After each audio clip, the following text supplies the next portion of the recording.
All right, welcome to the Just In Time time. podcast. You're here with Max Burton and Henry Pausch and our wonderful guest Seth Butler. Seth, tell us a little bit about Hi yourself. guys. What's going on in your life right now? Oh man, I could say not a whole lot, but it's busy. It's busy. I work at Kroger, so I'm actually working like I told you guys before we started recording. Tomorrow morning, I got to be up at 4 a.m. I got to work. I go to the gym almost every day. I'm playing soccer Thursdays and Sundays for a couple hours a day, and I'm actually probably not 100% sure, but probably going to go into the Air Force in August and be a firefighter. So I thought that'd be pretty Wow. cool to do. Dude, Um, that sounds so fun. yeah. Sounds like you're That's killing it. great, man. So. Speaking of I'm recording in soccer, my car right now. So, just for all the viewers, I'm recording in my car right now. So, like, I'm like so busy. I'm trying to like find time to shove stuff in. And my Wi-Fi in my house, I get barely like 3 megs. So, like, my data's better than my Wi-Fi. I just want to put that out here right now. So go ahead and judge all you want, but I'm gonna put I that don't, out We there. don't. We I don't don't think judge, man, anyone's don't gonna worry. judge. I don't think Yeah. anyone's gonna judge for this.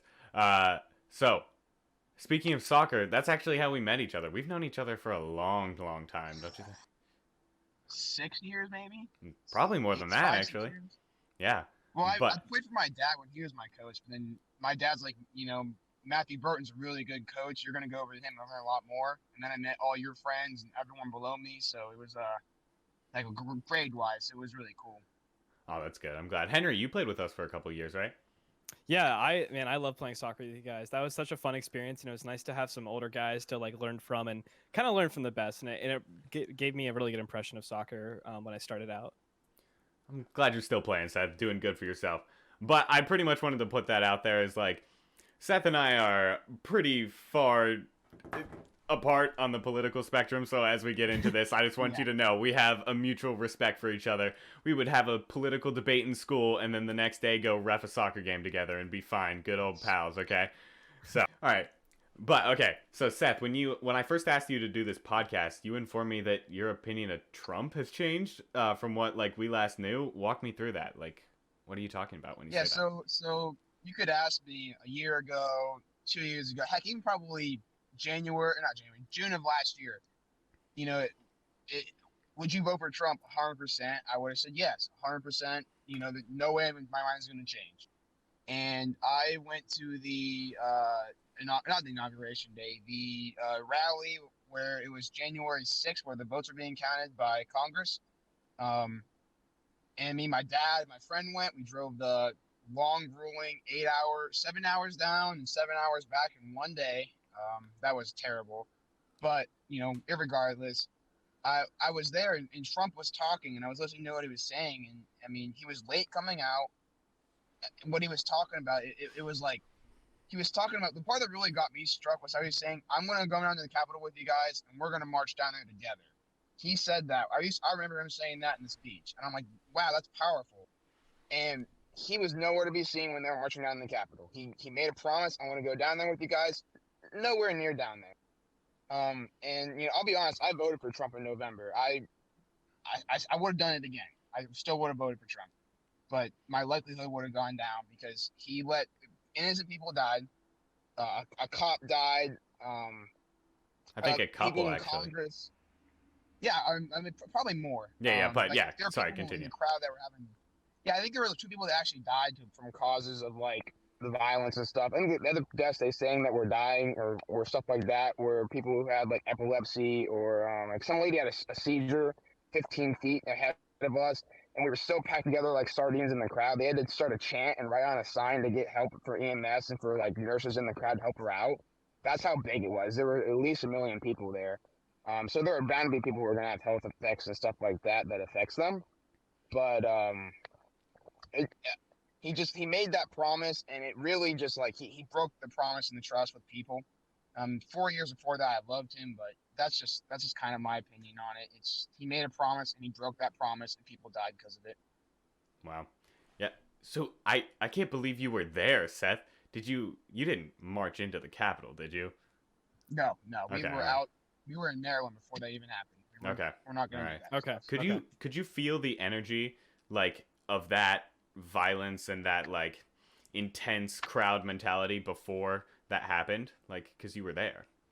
Yeah, we were. There were people walking around in the crowd that were that were going around saying we're going to storm the Capitol. You know, this time. I think they had walkie-talkies, which like you're not supposed to have there, or something like that. I mean, there were no knives, no guns there. At least there weren't supposed to be. I saw no guns. I'm sure people were hiding, concealing knives. But they had walkie-talkies. We're going to storm the Capitol at this time. Get ready. We're going to go over here. We're going to make them change the vote. And I'm like, wait a minute. This isn't how democracy is supposed to be. We're supposed to talk together. We're supposed to come together and be a protest, not a riot. And we're not going to do what the left did with BLM, or whether you agree with me or not. I think personally was rioting with George Floyd died, which probably rightfully was so. But the rioting that happened because in DC with Trump, like, that shouldn't have happened. People shouldn't have died that day. That should have been a peaceful protest. We were there to have a mission. We weren't there to people die and lose their lives for a cause. And that's just my opinion on it. Yeah. Well, I'm really glad you stick to that, like, riots are never okay. I agree, violence is never okay. But Yeah. I do think the BLM protests were less violent than you think they were. I went to one, wasn't violent. I don't know if Henry went to one, but I had a bunch of my friends go to one. They just weren't violent. It's weird because the news only blows up what they want you to see. So they're only blowing up the violence, and the rest of the 90% or whatever the protests there aren't violent. Yeah. There surely are Trump protests that aren't violent, and BLM protests that aren't rioting, but you know, there's streams that the media shows, and they don't show the commonality of people come together. Yeah. And it really divides us even further than we already are. The biggest thing. Oh, sorry, go ahead. Oh, I was just gonna say, I think the thing with BLM and people saying, you know, 93. So the statistic is that 93% of protesters were peaceful protesters in the BLM protests. But I even think the 7% is skewed because in the original city that happened in, I don't even know why I can't think of it off the top of my head. But in the city that George Floyd was killed in, when on the riots, when there were really violent, it was extremely violent at the time. Most of the people arrested were not even from the same like town of the city, or even some of them weren't even from the state. A huge portion of them were just coming from different places just to cause violence. And I think that statistic has been skewed by people who don't even care about BLM. They just care about causing violence. And so that's why I think that 7% is even less than people think. So I'm curious about this. Would you guys classify Antifa as a terrorist organization, or would you guys classify them as just like extreme left who occasionally goes out of the way to have violence and to just cause disturbance among the peace? Definitely not a terrorist organization. I agree. Yeah, definitely not. I think the biggest point is, even if the statistic isn't skewed, that's terrible. That 7% shouldn't have been there. They shouldn't have been marching for what they did. But I think the biggest thing is, a lot of the time, I feel like the police incited the violence. And that was a big difference between, like, the Capitol and all these BLM protests. It's like, at 7 o'clock at night, there was no get out of the way and, like, police barricade. It was just immediate tear gas and anarchy. And, like, I feel like there should have been extra calmer steps before that. Like, we've seen them take calmer, non-violent attempts like that, and I wish that would have been done more often, you know? So you guys like Kyle Rittenhouse, is that example what you guys are talking about, where he was outside of Kenosha, Wisconsin, went in there with AR-15, that's killed accurate, two people? I think it's 2, but I think it was 2. I think he killed 2 people. One guy had a handgun, and I think one guy was trying to stab him or whatever. Yeah. Or it depends on what you watch, what the news source was. I think I watched the video, and I thought it was clear self-defense, in my opinion. But I think he shouldn't have been there in the first place, and neither should people with the guns and the knives. They should have just shouldn't have been out there. If they were, they should have been peaceful. Yeah.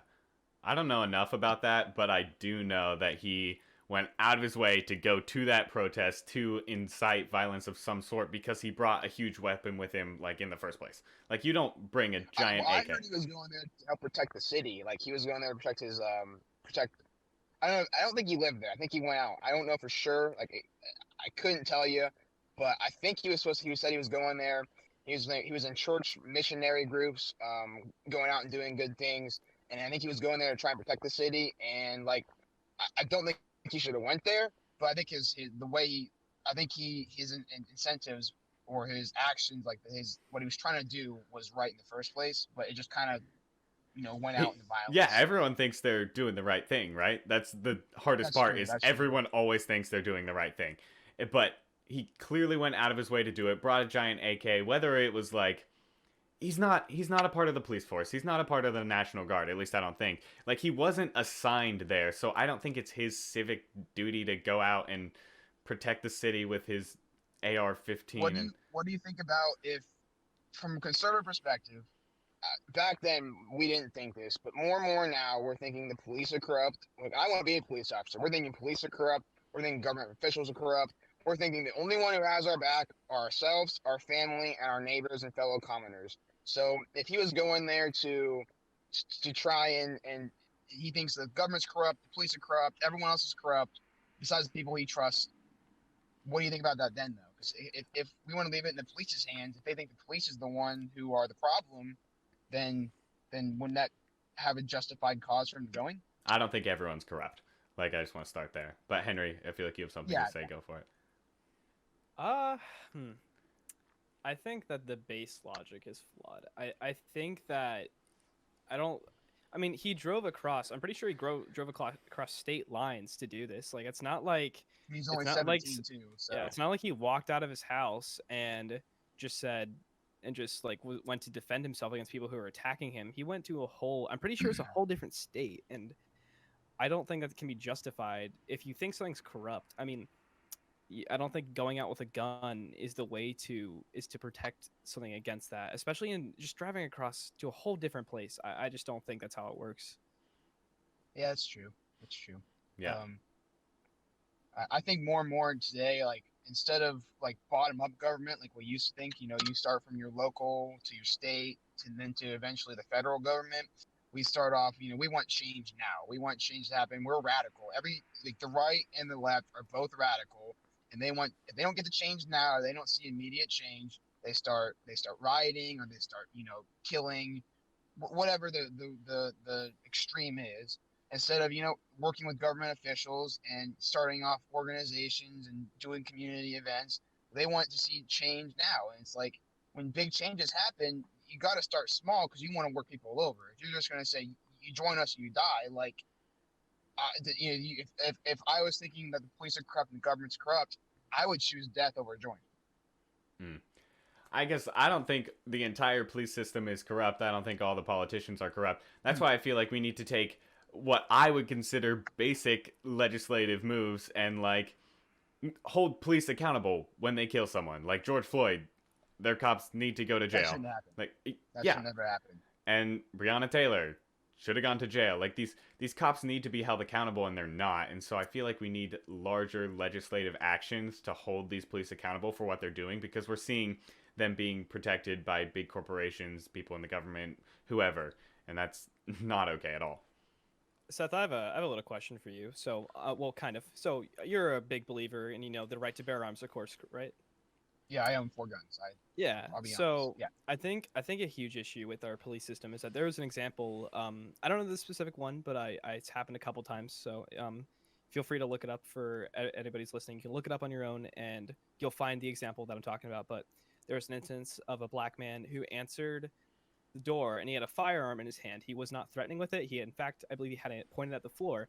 But there's police officers who answered the door, and they shot him.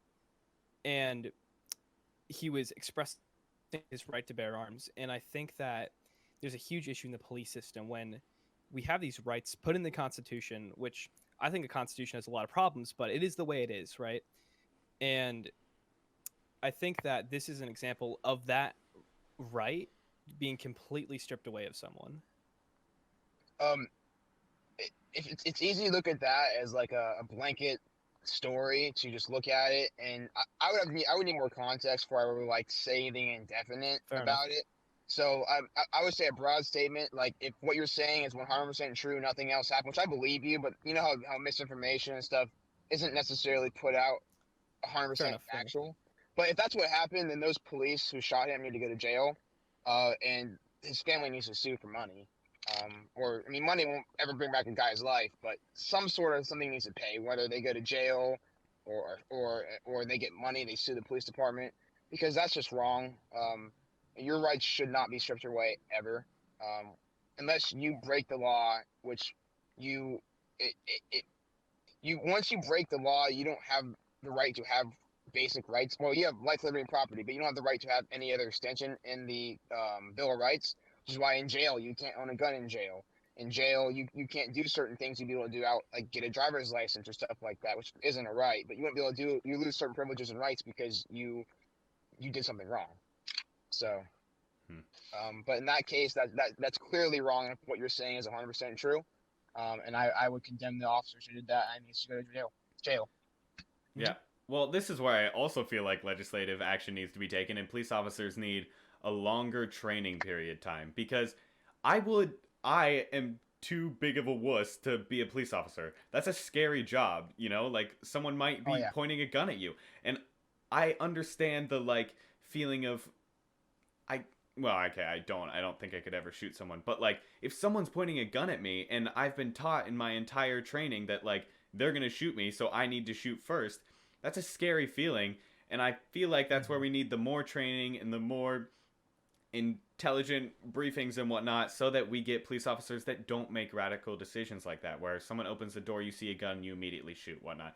Because that's not okay. We need to train police officers how to de-escalate situations quicker, rather than shoot first, ask questions later. I would agree with that, but I think most conservatives on the right and people who are on the right agree with that too. Like more extensive training, just longer time in training is good, and I don't think anyone really is saying we shouldn't, that I've heard of. But it's more of a thing of like, if you're an officer, if you have to think before you shoot to save your life or another person's life, am I going to get demonized by the left or the right for this? Am I going to go to jail for this? Is it worth taking the shot? And I mean, when you're in a life or death situation, your hormones and your flight or fight sense is just so reactive that like you don't necessarily have time to think. And I think officers are going to make mistakes, but we need to learn from them instead of demonizing them and firing for it. And that's just like an obvious, like George Floyd. You put his knee on his neck for 7 minutes and 30 something seconds or 8 minutes. I forget exactly what it was. I think it was 8 minutes. Yeah, you put his knee on his neck, and I think there was evidence to suggest he had drug overdose or drugs in his system, and he said he couldn't breathe. Like, you got to lay off a little bit. He's already in cuffs. But when you're in an electric situation, like, it's hard to decide whether or not to take someone's life to try and save your own, because there's no way to tell. My life's clear and present danger unless they're pointing a gun at you or have a knife to your throat. It's really hard to tell to shoot or not. And I think we don't give enough credit for how hard their job is. No, yeah, I agree. Their job is very difficult, and like I said, I wouldn't want to do it. But you also said how you think all conservatives would agree with that statement. We need more police training and things like that. Like, I want conservatives to push for that legislation rather than pushing for all these other issues. I want that to be something they push for. I feel like that's a big place where liberals and conservatives differ, is like the places we want to focus our energies. There are some things I agree we could, like, a lot of conservatives think more gun regulations is necessary, but they aren't pushing for that to happen. You know what I mean? I disagree with that. I think we have too many gun regulations as it is. I think there's too many. I think they are pushing for more on the left. And there's certain places like Virginia, New York, California, you can have a magazine exceeding a size or a round capacity of 20 or 30. And it's like you never know what situation you're going to be into. Yeah, you're not going to be in one where you have to shoot an entire group of people at the same time. And that's what these are for. I've seen self-protection videos where a guy who's had an AR-15 or a 12 gauge or AR-15 with an extended mag, who's taken down 4 robbers who went into his house. Or if there's no black or white, one person, 4 people, whatever. You don't know what you're going to need. So why would rather be safe than sorry, have more rounds than you need, and your life's not in danger than if the government said I can only have 15 rounds in a magazine, so I guess I have to I can only shoot this many times, and if I miss 4 or 5 because I'm in a stressful situation or I don't get the necessary training I need, then I guess I'm gonna die then because I don't have enough rounds in my magazine. And so I think there's too many gun regulations as it is. I think we need to lower them. I truly do. Oop. That's probably pretty radical. But yeah, that is intense, man. And we're gonna stay on this topic for a while because I disagree strongly with this one. Oh, me too. Oh my goodness, you don't need that much ammo. Well, first of all, if a robber came into my house, I wasn't gonna shoot him. I'm not gonna shoot him immediately. If someone broke it, I've been robbed before. Like, Mhm. just like it sucks. They take your stuff. It sucks. They run away. They Mhm. sell it. They pawn it. Whatever. They make money from it. It sucks. But I would never want to shoot someone. Like I could not shoot someone. I could not live with myself What even if if they were committing a crime. he went in there and said, I've seen videos before where robbers are going to gas stations. You know, obviously a lot of them have weapons because they have to have some Hmm. sort of power struggle to say, yeah, I'm over you. I need to be able to, I have control over this situation. That's why I need all the goods or the money or whatever you have that I want. But I've seen videos where they kill people anyway. This girl I've seen in a gas station where she gives the money away and he shoots her in the head and kills her. And it's like, it's like you never know what they're gonna do. You're putting your trust in their hands, hoping that if you give them what they want, they're not gonna shoot you. And it's like I'm not gonna. If a robber comes in, it's like you have to take the risk of life or death here. Is it worth my life for 20 bucks he wants, or is there a clear and apparent threat he's gonna kill me? And it's like if he's pointing a gun to my head, and I think I can get away with giving him money, and he's gonna walk away, I'll be fine. Then I'm not gonna brandish my gun. But if he comes in with a gun and is pointing to my throat and saying, "I'm gonna freaking kill you. I want everything you have. I'm gonna kill your family," I'm gonna use my gun. I'll take my chances. I just don't think that happens as often as you think it does.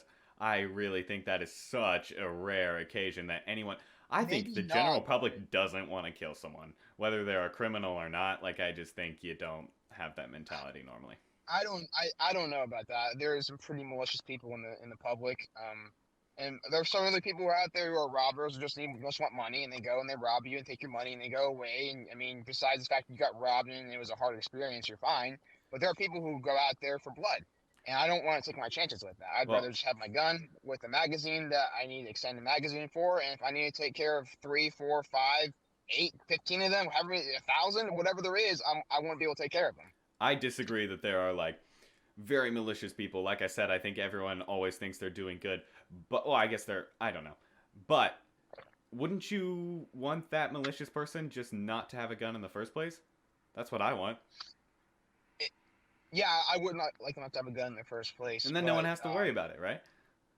yeah, but once guns have already been created, it's hard to take them off the streets. It There is, are but why don't more we take? AR-15s in the world than there are in the country than there are people in the country. There are Yep. more AR-15s than are made.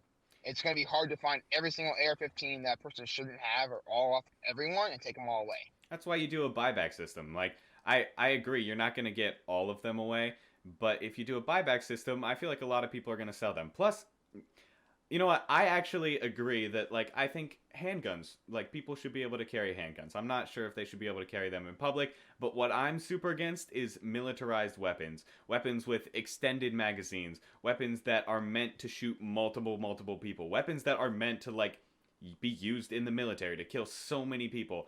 That seems so unnecessary and just not okay. I think you're thinking of like automatic weapons, Yeah.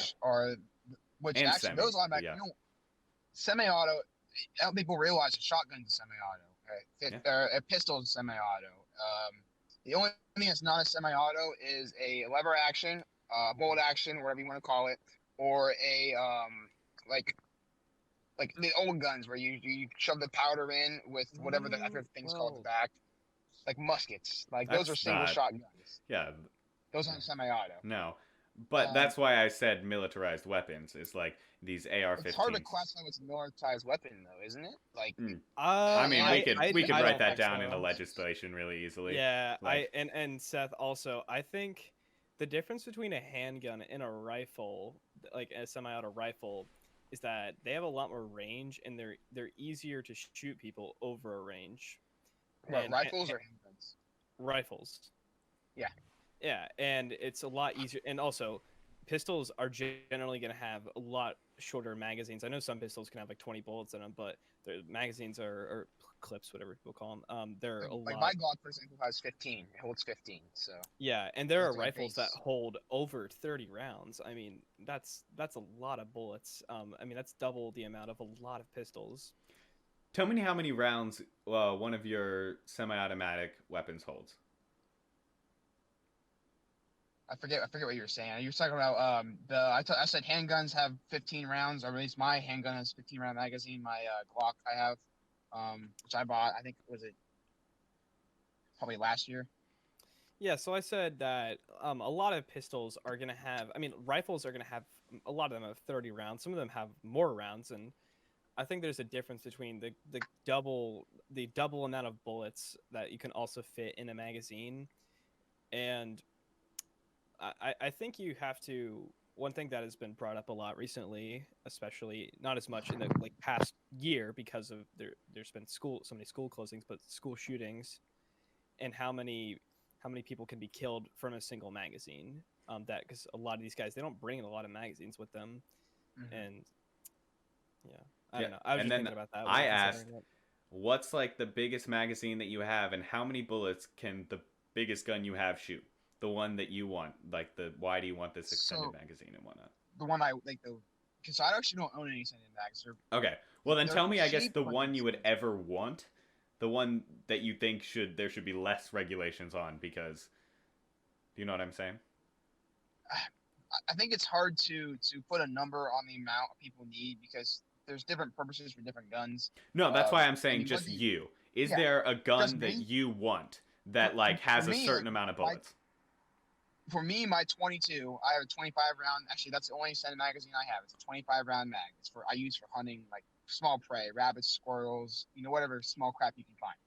But I think like AR-15s, I don't own one, but I think a 30 round mag is completely reasonable. I think whether you fill it up all the way or not, it saves space for magazines where you don't have to carry 2 or 3, 10, 15 round magazines with you just to get the same amount.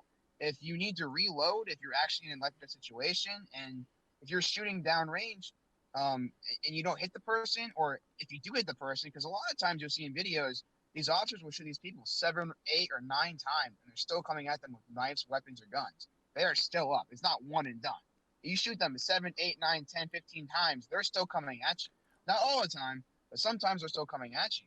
So if you need an AR-15 with a 30 round mag, you might take 10, 15 bullets just to get down two people because they're just coming at you. They are so full of adrenaline. Like tasers, they don't always work. If you shoot someone with a taser, it's like half the time it even gets in them. It sticks in their clothing, or if they have thicker jackets on, it won't get on them all the way. And if you do hit them, some people actually have a resistance to electricity and natural electricity. They won't go down. It's an effective tool if it works, but if it doesn't work, it just you have to use your handgun. Why do you think So you need more range than a handgun?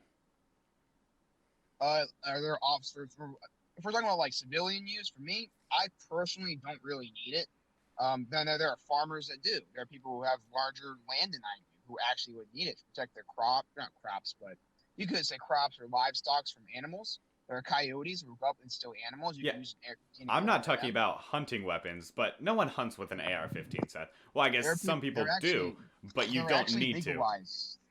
They don't need to, but they're actually legalized in some. Some people who want to just hunt for meat, for the purpose of meat, and actually survive on it in the winter or in the summer, wherever you eat meat, they actually use AR-15s to hunt because it's really accurate. It's really easy to shoot. There's no recoil. I shot one before. There's no recoil. Very little. It's very accurate. The rounds are pretty big, so it's easy to kill a deer. I mean, there's practical uses for it, and so I think to put a gun into one category is not good. It's just not. It's not that simple. But the point is you don't need that. The main purpose of the weapon was created to kill masses of people at the same time. And I don't know, that's not what I want a civilian carrying around.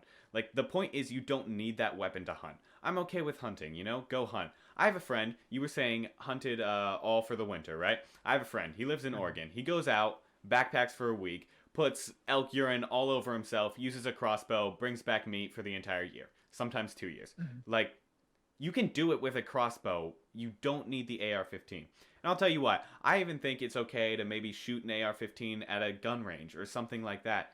But I don't want them in the hands of civilians because they were specifically designed to kill masses of people. And I don't want people just walking around killing masses of people. For any reason. I think AR-15s aren't designed for that though. I think they were designed for home defense. And Well, that's well, not home like that's defense. not an arguable fact. Like that's a fact. Like they were designed for military use. Like that was it. I have to do more research on it, but I really think they're like the multi-purpose. They're like the multi-tool of knives. You have pliers, you got a knife, toenail clippers, corkscrew opener. They're like the multi-tool of guns. They have you can use it for hunting, for self-defense, for target practice and range, for I mean whatever you want to use them for.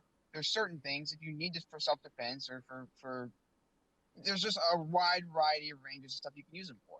And it's like just they're cheap. You don't have to put a lot of money into them. If you want a home defense gun, a target range gun, a hunting gun, you only have 700, 800 bucks to put into a gun. It just makes sense. The rounds are cheaper than most rounds. It really just makes a lot of sense for me to own an AR-15. I think everyone really should own one. Okay. Well, we're not going to get anywhere with this, so we should probably just move on. I put a little positive checkup after an intense argument in here, and I feel like that qualifies our first intense argument. So Yes. we talked about stress and mental health earlier. I don't know if we're going to put it in the podcast or not, but just how are you? Like, are you doing okay? Are you feeling good? Oh yeah, I'm feeling great. Exercise. Like I said, I lost a lot of weight. Like 70 pounds, 60, 70 pounds total. I couldn't tell you Wow. exactly where I started from. Put on Dang, man. muscle. Yeah, just it's all great. I had depression. I think it was last year, right before COVID hit, and I was in a dark path. Luckily, teachers caught on to me and they helped me out. And then I realized, wait a minute, I'm screwing my own life up. I gotta man up, and I'm only one going to change my life and make myself happier. So I started working out, started eating better, started expanding my social group, started trying to work more hours, trying to get promotions and stuff, and it really worked out. I feel a lot better now than I did. All right. To be I'm honest. glad that's working for you. I'm actually Oh, yeah. struggling a little bit with mental health right now. This pandemic and not going out isn't doing great Oh, for yeah. me. I've been trying some new medications here, so I'm glad that's working for you. Hopefully they work. Henry, how are you? I'm all right. We all got our sad days. We all got our good days, and I don't know. I feel like I'm kind of stuck in like a repetition cycle where a lot of days feel like the same, and I don't know. I don't think I'm like sad or depressed, but I It's like think it's kind of Groundhog hard. Day. It's just kind of, I don't know. It's weird to feel like you're stuck in a loop every day. Yeah. Well, okay. I'm going to get back into a discussion here. I thought it was hilarious, Seth. You told me, you were starting to lean a little more center, and then you complained about someone yelling at you because you weren't wearing a mask in a store. And I thought that Yep. was very ironic and hilarious. Why Yeah. aren't you wearing a mask? Just from personal studies I've seen, a Denmark study. There are studies you can pull, like studies that say that they work, and studies that say they don't work. But from a Denmark study I've seen, I'm not going to go into it right now. You guys look it up, Denmark mass study on Google. But where people basically they did a study, and they found that with the conclusion that people who wore masks actually contracted COVID equally or more than people who didn't wear masks. I've already had COVID. Personally, I think it was that bad. My mom got it pretty bad, so like I see it. It goes bad for other people, but it's more of a personal right for me that the government shouldn't mandate certain things. It really should be personal choice or with like local government in your area. Like even like Governor DeWine, I don't think has the right to do all the things he's doing right now. I think he should be impeached and removed from office. And I'm glad Dr. Amy Acton left too. I'm gonna put that out there. I'm just gonna say that. I'm glad she left. I did not like her much. That's Are you probably a okay radical- with the death threat she got and why she left? No, All right, okay, no. okay, But like okay. I said, rioting, death rioting, Yeah. causing harm to anyone, that's against the First Amendment. If you get caught doing that, you're trying to get death towards someone, you should go to jail. I actually really respect you because bipartisanly, you stick to that. You stick to that no matter what. You condemn Yep. whatever you need to condemn. So, go ahead, I would Henry. say I went I'm a- more libertarian. Sorry, go ahead. I'm sorry, go ahead. Oh no, I was just gonna say I could tell you're an anti-masker because one time I walked in Kroger and you were also walking in. I just saw you without a mask on. Yeah, I don't wear them when I'm not working. So, like, at the gym I do because they kind of get uptight about it. And like for me, it's not a big sacrifice to put on a mask for like 5 seconds when I'm walking in, for 5 seconds when I'm walking out to get the benefits of me with working out with mentally and physically. That's a sacrifice I'm willing to make. But to go into like Walmart, like I just did 5 minutes or probably like half an hour ago to get some almond milk, like I'm gonna be in there for 10 minutes and I'm not wearing it the whole time I'm in there. It's just not. I just don't understand it. I really don't. Um, and I would say as far as like going more moderate, I've gone hardcore libertarian now. Like I don't know if this is in the podcast or not, but I told Max before the stream, or maybe in the stream, that I think we should legalize like drugs, like most drugs, not like heroin and methamphetamine, but psychoactive drugs and drugs like weed. I think those should be legalized. There needs to be more data on them. So if we legalize it, the studies will actually be able to come out because it's actually humane to try it on people now, and it's not going against the government.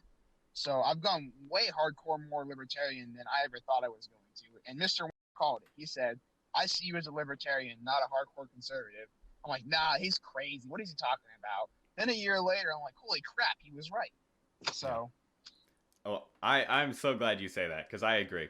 Marijuana and I think, yeah, mushrooms should be legalized when used in therapy. I don't know what the term is for that, but I agree.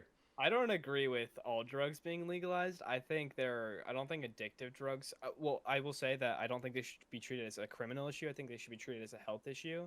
Well, that's why. I think that's the bigger problem. That's why we were saying weed and mushrooms, though. I think. Yeah, well, he said methamphetamines. Oh, you said meth? You think meth should be legal? Me? Yeah. Me? He said heroin. No, I said stuff like meth and heroin shouldn't be legal. Okay, that's what I thought. I totally misunderstood you, but also I watched a Joe Rogan podcast where a guy was talking about it. I forget his name, but he shoots up heroin every day.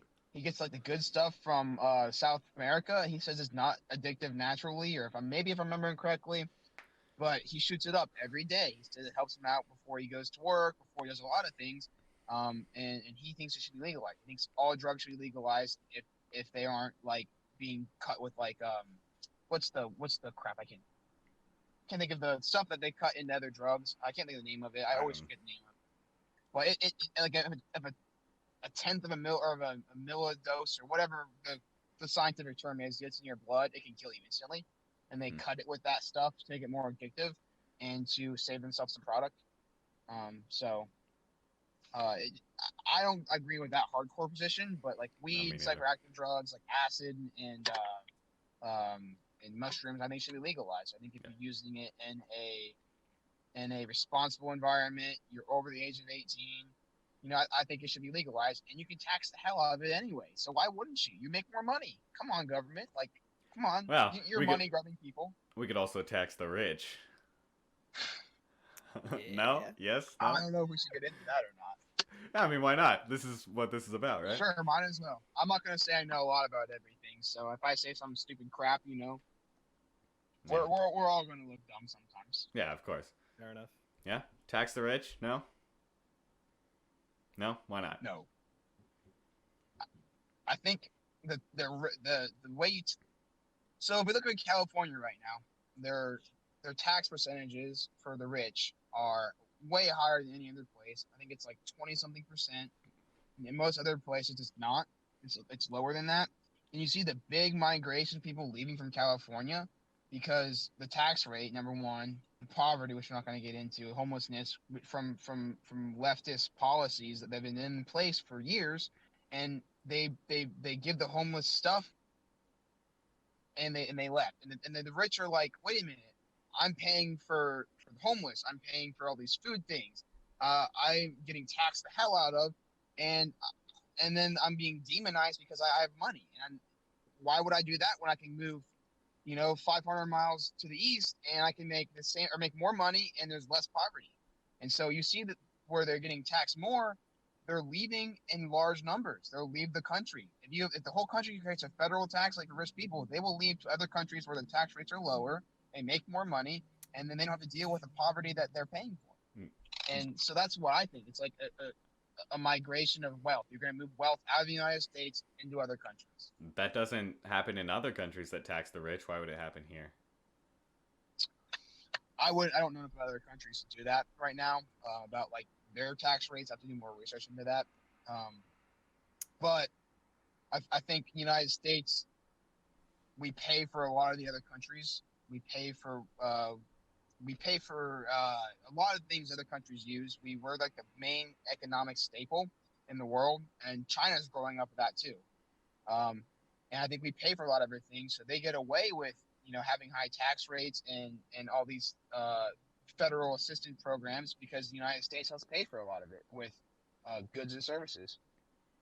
I don't think goods and services equate to Or not free goods and health care. services, sorry. But like when Trump was pulled out of I forget what it's called, the military, like the global military thing. I can't I think don't of know what what it's you're called talking right about. now. I'm sorry. No, you're good.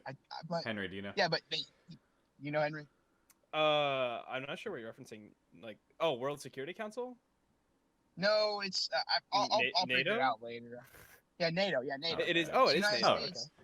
Yeah, sorry, I don't know why I couldn't think of that. No, you're good. We paid so much money in NATO, like we paid was it 3 or 4 times more than any other country. We're putting up so much money in there for world defense, and so they get away with taking the money they don't put in there for other policies they have to give their people better health care and other things like that. Well, So I think that's why other countries might do so well, because we pay for a lot of the burden of the world. That's kind of Yeah. how it's historically been. well, how about we don't do that anymore and put it towards healthcare? You know, we could do that. That's a good idea, but Yeah. but if we pull out the rest of the economic part of the world, like Trump did that. Trump did pull out of NATO. He did take money out of Oh, NATO. okay. He started cutting back less, and then the left started getting on him for it. And other countries will do economically poorer. So why? This kind of goes into an argument of, do we put our own people first, or we put other countries first? And so if we pull out, they won't do as well. I think that it was more of foreign assistance. I don't think that was necessarily military stuff. I think Trump pulled out foreign assistance, not military, and I think He there's did a pull out difference of between NATO. that. He did take money. I do remember that. I couldn't tell you exactly how much it was, but I know he took a lot of the money out of NATO and put it back into our country for jobs and stuff like that. For the border wall. No, because if he said for jobs, that's probably what he meant, right? He probably meant he was There are creating like a lot jobs of at the border things wall. that go behind the scenes we don't necessarily know about. So I mean, it's hard to tell where the money's necessarily going because there are a lot of policies, like the recent COVID bill. They were like, I forgot how many pages it was. There were over 50 pages for sure. I think there were thousands. That could be true as well. Like both the left and the right were sticking in. Let's put money for this and for this and for this and for this. And if you're gonna read every 1,000 pages to see where the money's going, like it's no one's gonna with a right mind who's not sane is gonna. I wouldn't do that. I don't have time for that. No, yeah. Hey Max, hold up your hand on screen, and then that's gonna be how many pages were in it. Oh, I guess, yeah, you get both. Oh yeah, Here, this is how many pages. Yeah. Jazz hands. All right. All right. Yeah. Let's see our time frame here. I didn't start my clock at the. We're about 45 minutes in. 45 minutes in. Okay. Let's see. Let's do the vaccine because we just talked about the COVID bill, right? Are you gonna get it? Voluntarily no, but if I go into the Air Force and they're like, you got to get a vaccine, or if I get a job, like if I go to the Air Force, I will. If they mandate it and Kroger says I have to get a vaccine, I'm gonna say goodbye, Kroger, I'm gone. But voluntarily, the answer is gonna be no. So you don't trust the vaccine? It's not that I don't trust it. I just think it's it's mRNA technology. So I don't know a whole lot about it for sure. I don't think anyone for sure really knows a whole lot about it. It's so new. No, we definitely do. It's actually mRNA technology has been worked on for like 50 years. Mm-hmm. And I want to give you a little history of vaccines. I wrote this down just in case this came up.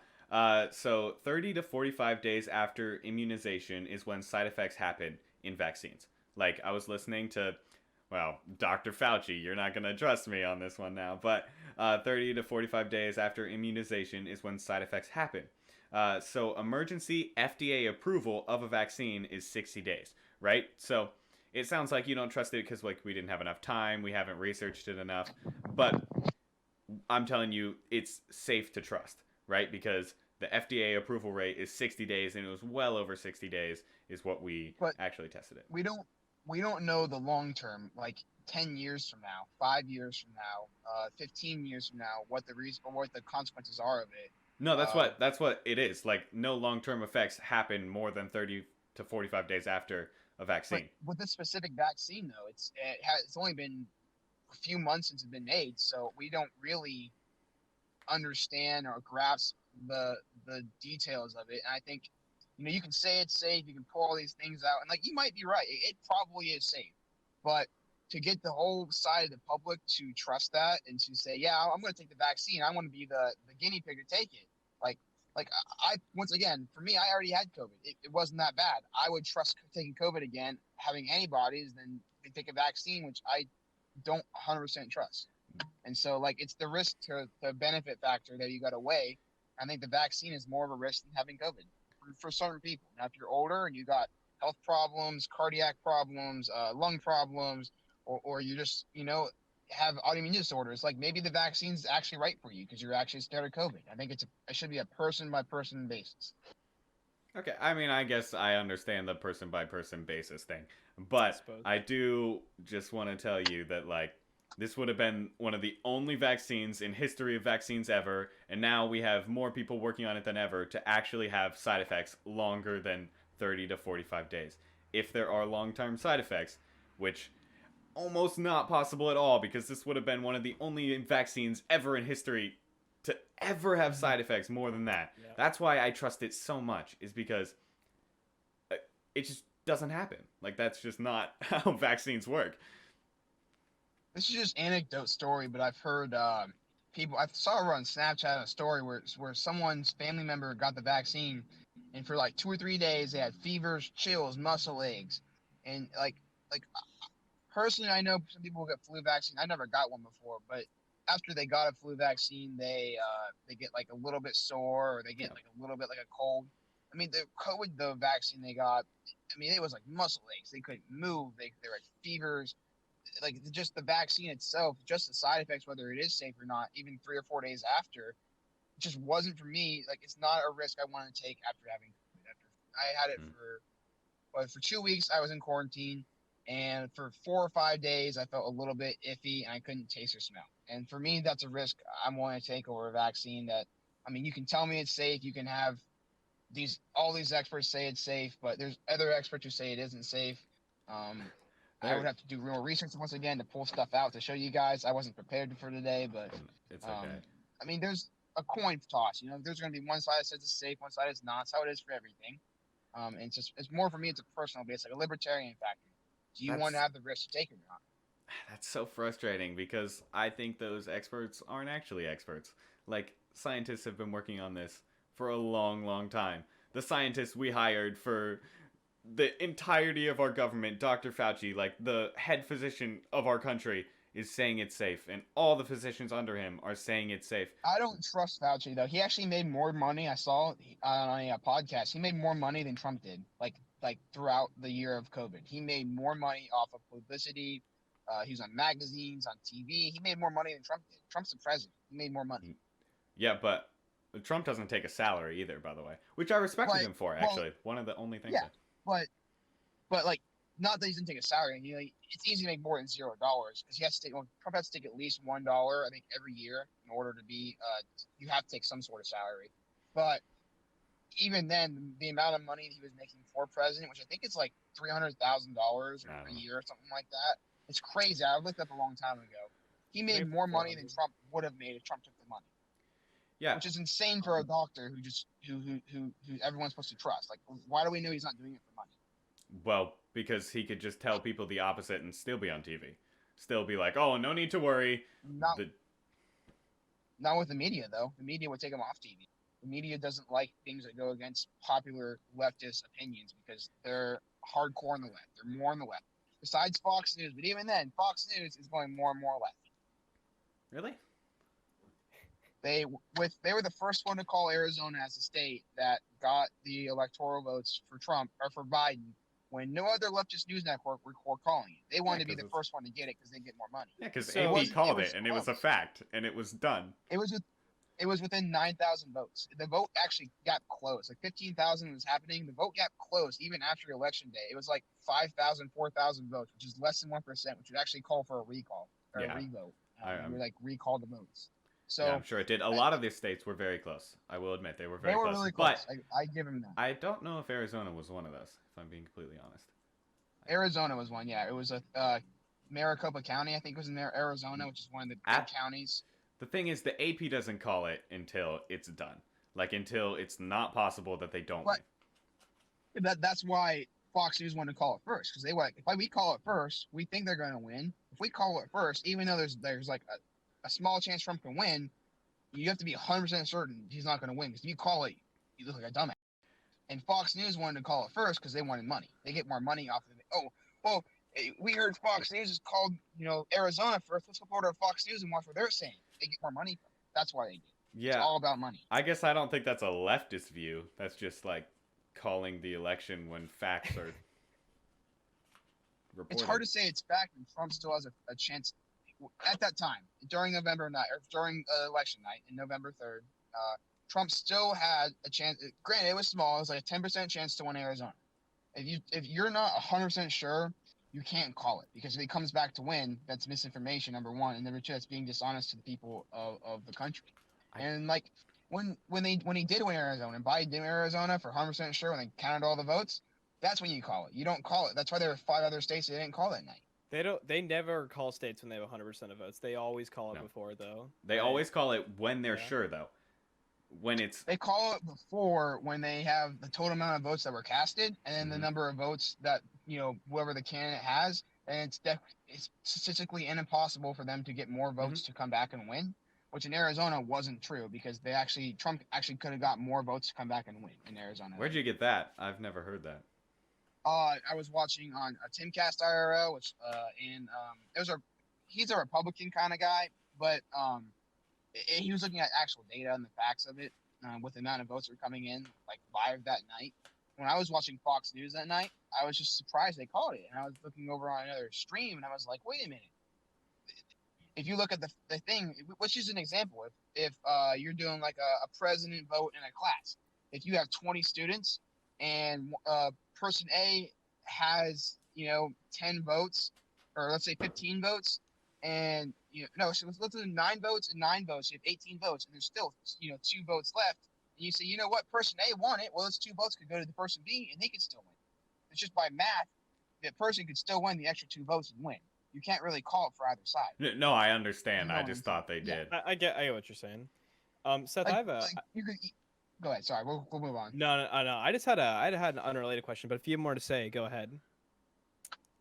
No, it's just more rambling. You guys can go ahead. Yeah. If I'm off base, I'll cut this out. But did you go to meet Ben Shapiro? Not yet. I hope so, but fun fact, my cousin's wife actually works for him, and she's the head of the social media director. Like, Wow. so she gets. Yeah, my uncle's gone to have dinner with him before. And so basically, my dad told me my cousin's wife said, yeah, once COVID's over, you can come over here and meet him. And so I'm like, sweet, that sounds really cool. So I have to wait for COVID to kind of settle down more before I can go, if I still can. I'm kind of scared he's gonna present you a hypothetical. I would just tell me that WAP's not music and tell me rap's bad. He's gonna tell you rap isn't music. I think the one thing he went back on and said, you know what, rap actually is music. Did got he so go much back on that? backlash. I didn't know he went think back he on did. it. I think he did. Good for I him. think he did. Good for him. Good for Ben. But yeah, Shout out to Ben Shapiro. He's Just kidding. I'm not shouting him out. he's a crazy guy. Did he also go back and? Sorry. She's also a doctor. If you didn't know that, 'cause he says in every did. single stream he has, she's a doctor. She's a doctor. did. Every time he tells me that. And I bet She's she'll doc- tell you that masks are. COVID. Anyhow. I think the nurses. There are like a lot of people I know who are nurses and doctors who aren't in the public media sphere, who get put on TV, who say, "I don't like the mask. They don't work. They're that COVID is not as bad as it's portrayed to be. That there aren't as many people in the hospitals as say there are. And the death rate is actually not as big as it's supposed to be because because people who are dying from COVID, it's like not they're dying from COVID, but it's from secondary health effects that die. And COVID's like the accelerant. Like anything can be the accelerant. The flu can be the accelerant. COVID can, pneumonia can, hepatitis can, whatever is the accelerant, will ignite the fire. But that's not what caused the fire to happen. It was what killed them. So whether it was a heart attack or lung disease, when we count flu deaths, we don't do that. Flu deaths are strictly flu. And when we're doing for COVID, they counted those deaths for COVID to I personally think you can call me a crazy conspiracy theorist, but they counted it to raise the overall death votes or the death toll. That way they get more public funding for hospitals. And so it scares the public into getting a vaccine and into staying home to give the biggest transfer of wealth we've ever seen from the poor class to the rich class. We've had the biggest transfer of wealth we've ever seen in history. If you look at data from the poor going to the rich class, Walmart, Amazon, Apple, Samsung, all these big companies gained by like 50% over the past year, more wealth than they had. If you look at stock prices, they've gone up more. I think don't it's the biggest understand why transfer like physicians just like working in a hospital would be like it's not misreporting. them. I think they're being used. I think that is a conspiracy theory, and that's not, 100%. and Yeah, it's you not call me crazy true. for that, But I I would call I me hear what crazy. you're saying, and if that was true, that'd be awful. But I like I said, I think that is a conspiracy theory, and it's an interesting one. And if it's true, then that's crazy and not good. Yeah, but I've seen It's hard to ever prove any conspiracy theory because like people are gonna call you crazy. Most people are gonna call you crazy. You're gonna have the hardcore people that are like you tell them that the birds are watching you with government, they're gonna believe you because they just believe everything you say. Yo, So the it's hard to birds, try and balance that out. the birds work for the bourgeoisie, man. Oh my god. I'm being watched right now, FBI's about to track you down. breaking Yeah. my car. No. But you said pneumonia deaths. You don't think like where someone got COVID and then they got pneumonia because COVID is like a lung disease. You don't think you should count that as a COVID death? No, because you're talking about the actual COVID going in and killing you, not The pneumonia COVID. doing. Okay, so what happens is you get sick and then you get pneumonia, right? You get fluid in your lungs and then you die. My mom So, had but if you didn't COVID. get sick in the first place, you wouldn't get pneumonia. I don't know if that's completely true, but Sick with COVID though, what if you got sick with the flu? We wouldn't count that a COVID death if they got sick with the flu and then got pneumonia and then died. So no, you don't. Seth, the term is COVID related death. The term isn't COVID death. It is COVID related. It is flu related Is that deaths. true? Yeah, it's pneumonia related deaths. I don't watch enough You look- media or news stuff to see it. So Yeah, so the I terms believe the terms are not COVID deaths. It is COVID related deaths, and that is how it's measured. So you can look up flu related deaths of every year, and you can look up pneumonia related deaths or whatever sickness. And often, like for healthy people, for young healthy people, it is often not the cause of them just to get a disease and die from it.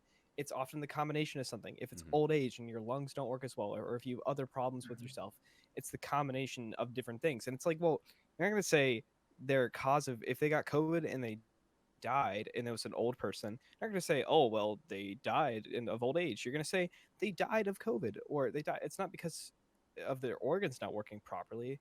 And that's how it works with other diseases. Like a lot of times if people get a certain disease and it affects them, then you're going to put that cause of it being if it's a worse effect, then you're going to put the cause of it as the disease, not just because of the base of the base of like why it's worse, if that makes sense.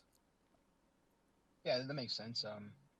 I get it's COVID related, so that's kind of fair. Like if you say it's COVID related, then it's like, you know what, that's fair, 100%. But you got CNN with a total death counter where it's misleading. They have a total death counter of 300,000 deaths, always playing on their CNN news network all the time.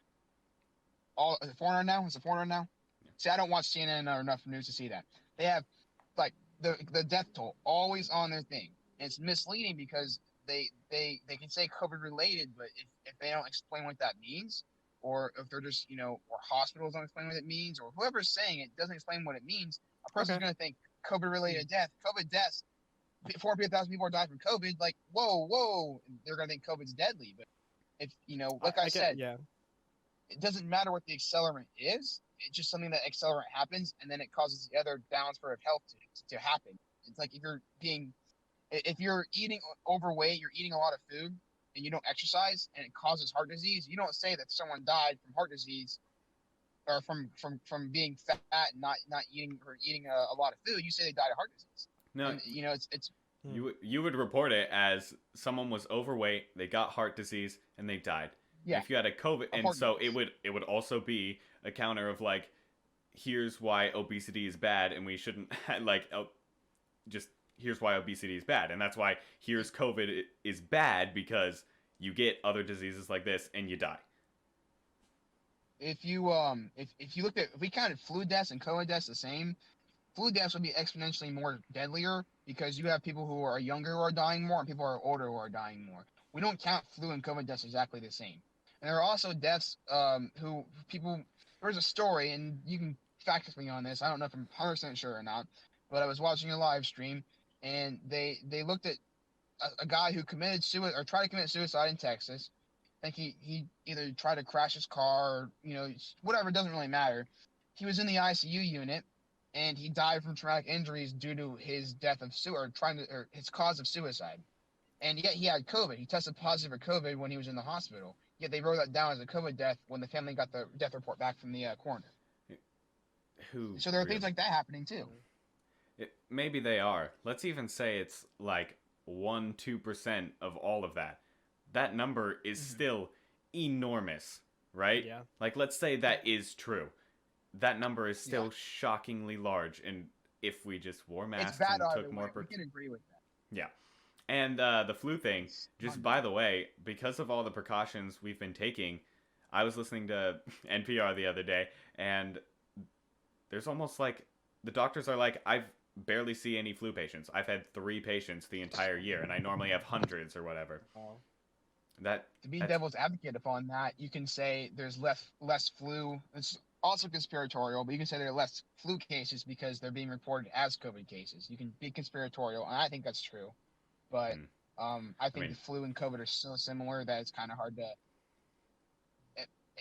I don't know. It's just hard. It's really complicated. The subject is just so complicated to get all the ins and outs, to get all the information right, all the facts right. It's just mind-boggling. And either way, we all can agree the amount of deaths that happened, it's bad. It's just definitely is a pandemic, and we need to be taking precautions. I think masks are a terrible precaution. I don't think they work. I think they do more harm than good.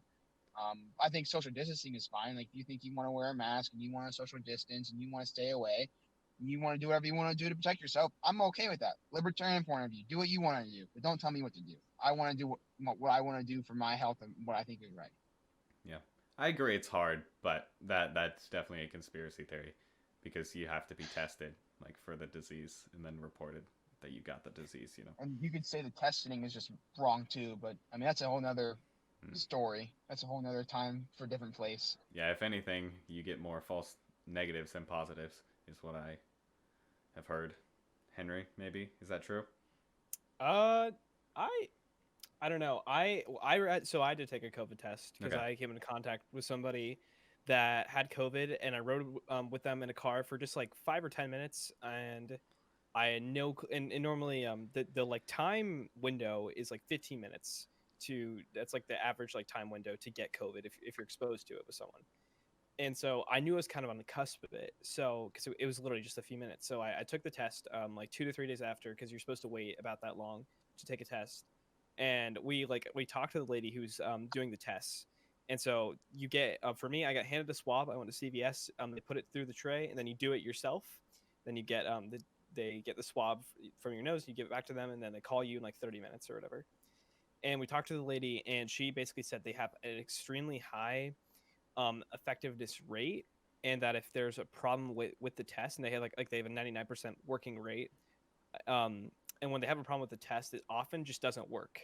They've had she had one test one time where like the test just like didn't work. It wasn't, and they knew it didn't work. And it wasn't usable. They just had to retest the person, but they knew it wasn't a proper test. Henry, what's our timestamp? We're at about an hour right now, over Okay. an hour. So yeah, I we'll finish have, up soon. yeah, I have some two fun little questions I don't want to stay too long on, Seth. Do you oppose Harriet Tubman being put on the $20 bill instead of Andrew Jackson? I mean, Andrew Jackson was a pretty bad guy if you really look back in Yeah. history. Did some Yeah. messed up things. You know about the moving of Indians from the east to the Yeah. west. That was obviously bad. And Harriet Tubman was with the Underground Railroad, right? If I remember correctly. Yeah. Mm-hmm. So I don't oppose it necessarily. It's for me, it doesn't really affect me very much. Okay. It's not like we're like rewriting history or whatever. So I mean, I wouldn't be opposed to it. I wouldn't be for it. If it happens, it happens. It doesn't, it doesn't. It's whatever. It doesn't affect me. Okay, that's good. You're not fighting for it, but you're not opposed to it in any manner. I like that. It's whatever. I'm curious, lastly, about like femininity in men. A lot of men have been like painting their nails. What do you think of that? Are they automatically feminine, non-masculine anymore? So can you repeat your question? If men paint their nails, do you think they're too feminine? Just like, what do you think about men painting their nails? No, actually, my good friend Paul. I don't know if you guys know him. Crazy guy. He's chill. Okay. I love Paul. He's a good guy. But anyway, he painted his nails. I'm like, wait a minute, why'd you do that? He's like, well, I wanted to joke around with the liberals. I'm gonna be in disguise. And I'm like, that's funny, man. Like, I personally, once again, libertarian point of view, I wouldn't paint my nails. I might have preconceived notions, which I probably shouldn't, which I have to like retrain my brain. Wait a minute, just because they paint their nails doesn't mean they might be gay or more feminine. But like, if you want to do it, if you want to, pierce your body with 8,000 holes or get your whole body tied up or whatever you want to do to your body, I don't care.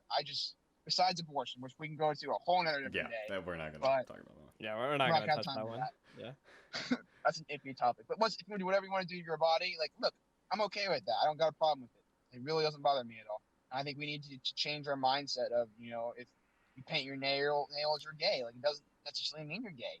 Maybe you're just a different fashion of style. Like, you never know.